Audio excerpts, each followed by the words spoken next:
This clay court season has been so random. We've seen big returns, unlikely finalists, injuries, more injuries, and missed calls. I mean, it was close to a microphone. Current match with Novak. So when it comes to predicting who's going to win this year's French Open, the Roland Garros, I haven't got a clue. At least when it comes to the ATP sides, with the WTA side, there's only one clear winner. Let's be real.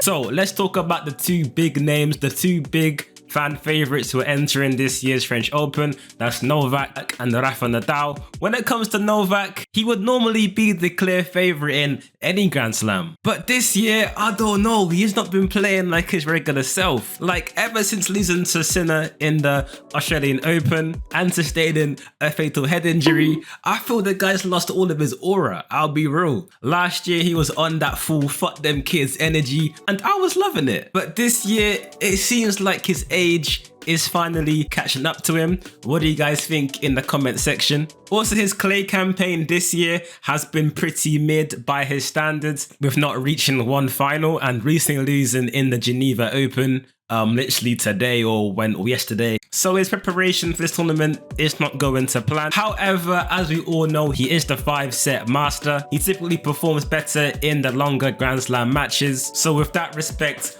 we can never write him off. Let's talk about the clay court master, Rafa Nadal. He's made a few appearances post-injury this clay season and it's not gone too much to plan, I'd say, by his standards. However, he has picked up a few wins here and there, so it's been up and down for him. But he's still not looking like his usual self. That's 100% understandable. Like, the guy is pushing 40 now. Like, he's getting old. However, as we all know, we can never write off champions. We can never write off a champion. Many times in tennis throughout the years, there's been players who we thought that were past it, but rolled back the years and pulled it all together when it came to Grand Slams. So we just never know. However, his first game is against Zverev. He recently won the Italian Open, I think last week. That's going to be a tough game for him. Speaking of the Masters, let's run through some players who won them and performed well throughout them, as this can be clear indicators of who is hot right now and who will have a lengthy run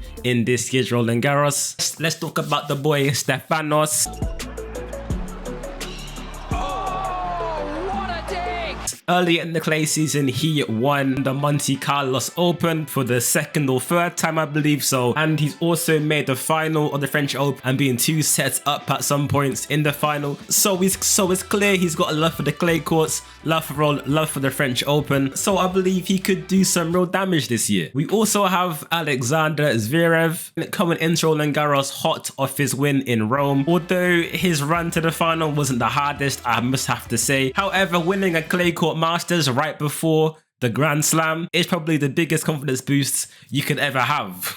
As I said before, he is facing Nadal in that first round, and I think he lost to him in Roland Garros a few years ago. Could be wrong. That's going to be a tough player for him to overcome. That's definitely a big game to watch on Sunday. Now let's talk about Rublev. He recently won the Madrid Masters in a close match against Felix Aliassime. So same as Zverev, he's going to be coming in to the French Open with a lot of confidence. However, his clay season has been quite inconsistent. Other than that win, his other tournaments has been filled with early round exit, and I feel like his aggressive style doesn't really suit clay that well, but I still think he can at least make the second week, and if he can make that, then anything is possible. Finally, let's talk about somebody who's been the most consistent player right now in this clay series. That is Casper Ruud. He made back-to-back finals earlier in the clay court season, and it really feels like he's regaining that confidence that he built a few years ago when he reached the world #2. To get to one of those finals, he actually had to overcome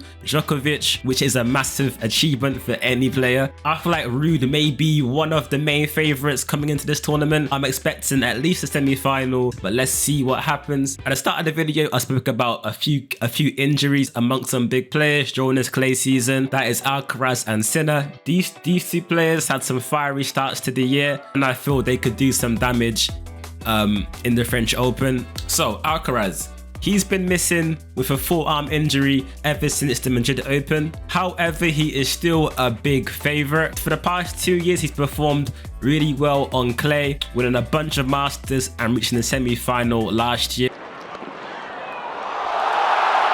And some may say if he didn't get injured in that match against Djokovic, he may have won his first tournament there. So he must be thinking that this year can be and should be his year. Of course, if that injury doesn't reoccur. Now, let's talk about Jannik Sinner. Sinner has been the guy to beat this year. As we all know, he won his first Grand Slam at the Australian Open, and he's not looked back ever since, with big wins and runs at the Sunshine Double. However, he's also been injured along with Alcaraz with a hip injury, but according to recent reports, these injuries are now behind him and he's now back up and running. However, Sinner has never really shocked the world when it comes to the clay court season, so I'm not really expecting too much from him this year. He hasn't had a full preparation, but if he can revisit that form he found at the start of the year and towards the end of last year, he can really do some big damage. As I'm from the UK, I've got to talk about the UK GOAT, that is Andy Murray.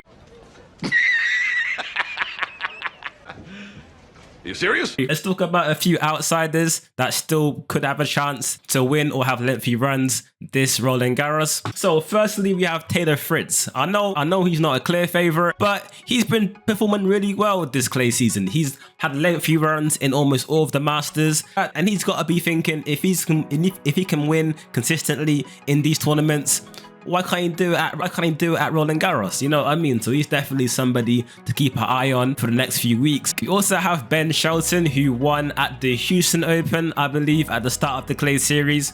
I don't think he's really set the world on fire since then, and given his age, I don't think he's ready to get that next level yet, but who knows? You also have Daniil Medvedev, somebody who doesn't really perform well at the Roland Garros, but he has still won clay titles in previous seasons, and he is the world number 4 right now, or has he just been overtaken? He's number 5. Peak. But yeah, that is a lot of names right there. We also have names like potentially Dimitrov, who's been hot this year and made the final in the Miami Open. I think you got there's players like Nicolas Jarry, Felix Aliassime, who, if the draw opens up to them and we see some big early exits from a few big players, anything could happen, as we've seen in all the Masters so far. So this is the most open I think I've ever seen it in my short years watching tennis. So yeah, man, I'm super pumped.